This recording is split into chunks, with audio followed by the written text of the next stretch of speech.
হলো বেদুইন, বদুবি, গ্রাম্য লোক।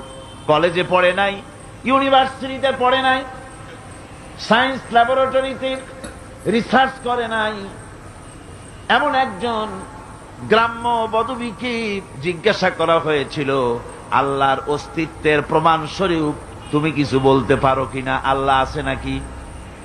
ওই গ্রাম্য লোক বললেন, ছাগলের ছোট ছোট পায়খানার বড়িগুলি, কি বলেন, ছাগলের পায়খানা ট্যাবলেটের মতো না, ক্যাপসুলের মতো।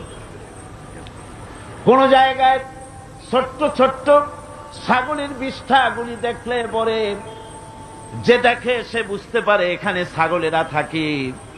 গাধার পায়খানার স্তূপ দেখলে পরে মানুষ বুঝতে পারে এখানে গাধারা বাস করে। পায়ের চিহ্ন দেখলে মনে করা যায় এখানে কোনো মানুষ হেঁটে গিয়েছিল। এই ছোট ছোট জিনিস দেখলে পরে যদি ছাগল, গাধার, মানুষের অস্তিত্ব বোঝা যায়, তাহলে ওই বিরাট আকাশ, এই বিশাল জমিন, গাছপালা, তরুলতা দেখে কেন বোঝা যাবে না যে স্রষ্টা একজন আছেন? আমার ভাইয়েরা, আল্লাহ পাকের পরিচয় দিতে গিয়ে কোরআন আবার বলে, আফালাম ইয়ানজুরু ইলাস সামাই ফাওকাহুম কাইফা বানাইনাহা ওয়া যায়্যানাহা ওয়া মা লাহা মিন ফুরুজ। তারা কি কখনো নিজেদের উপরে অধিষ্ঠিত, নিজেদের উপরে অবস্থিত ওই বিশাল আকাশের দিকে কি তাকায় দেখে না? কিভাবে আকাশটা আমি বানালাম, আর কি সুন্দর করে আকাশটারে আমি সাজায় দিলাম, এটা কি তারা দেখে না?